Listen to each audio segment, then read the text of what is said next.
Est-ce que vous vous aimez bien? Euh, Disons que je m'accepte beaucoup mieux. Aimer, je trouve que c'est trop fort. Je pourrais pas, je pourrais pas me regarder dans le miroir et dire waouh, génial. Non, Non, bien sûr, ce serait une modeste. Oui, oui, oui. Est-ce que vous vous regardez là avec bienveillance?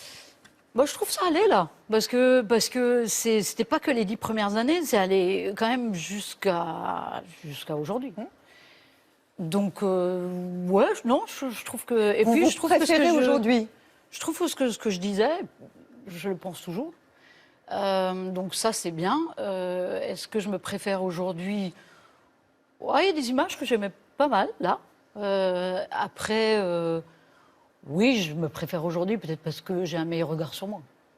Est-ce que vous avez aussi eu cette ambition, cette volonté quand même de réussir, aussi pour votre mère? Surtout, au début. Avant tout. C'est d'ailleurs pour ça que voilà, je me suis battue au début pour lui montrer. Et après, une fois que tu es là et que tu es sur le devant de la scène, un, c'est très difficile de faire marche arrière parce que c'est beau. Et deux, c'était aussi un moyen pour moi de combler le manque de cette maman qui était très présente dans mon enfance. Et qui était fan de vous? Qui était fan de moi. Bon, elle était en tout cas... un soutien, un gros soutien. Oui, parce qu'on a passé du temps ensemble, parce que j'étais la dernière et que je la sortais un petit peu aussi de cette vie où elle était à la maison. Et les frères et sœurs trouvaient ça génial, que je puisse lui offrir ça. Et papa aussi, il était content. Donc, à l'époque, je savais qu'elle n'était pas bien, donc je devais me dépêcher. Je voulais absolument qu'elle le voie. Je ne sais pas si j'aurais eu cette motivation de me battre autant si elle n'avait pas eu cette maladie. Orpheline de mère, puis ensuite de père. Votre frère aussi est décédé. Est-ce que toutes ces disparitions, en fait, vous ont beaucoup fragilisé ou ça vous a rendu, en fait, plus forte? Les deux. Fragilisée, oui, peut-être inconsciemment, parce que je vivais pas le deuil. Je reportais le deuil. Parce que j'avais, en parallèle, autre chose. Je vivais aussi des moments de bonheur que j'arrivais pas à prendre avec autant de plaisir, parce que justement, il y avait toujours ce parallèle entre une douleur et quelque chose de beau qui se passait dans ma vie. D'ailleurs, à un moment, je me suis dit, mince, est-ce que le succès, il faut à chaque fois le payer par quelque chose de difficile? Donc ça m'a appris, oui, malheureusement, les moments difficiles dans une vie vous font grandir, vous font apprendre la vie.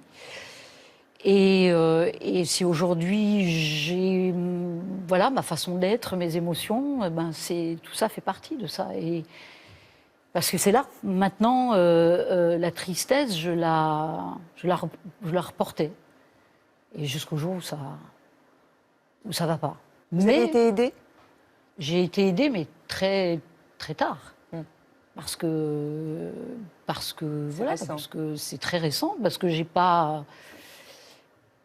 Je sentais pas le besoin. Et encore une fois, le public ne remplace pas, mais te donne quelque chose de différent. Par contre, le fait de chanter, être sur une scène et pouvoir s'exprimer à travers des mots, les gueuler, les pleurer, les rire,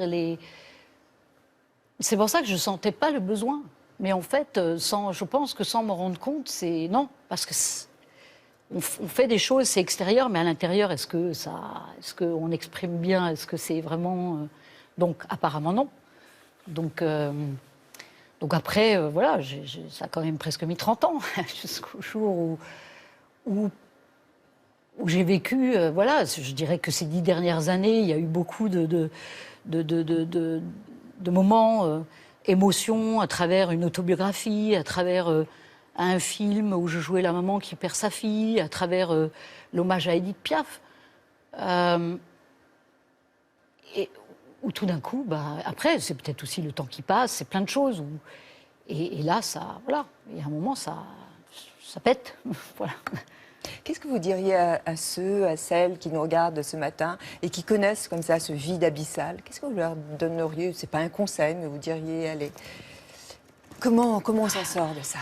La seule chose, je dirais, c'est faites votre deuil. Ne le reportez pas. Faites-le. Peu importe le temps qu'il faut, mais faites-le.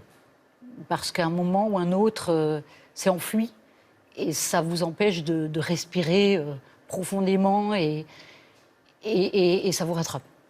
Vous qui êtes si réservée, qui êtes secrète, pourquoi vous en faites état aujourd'hui?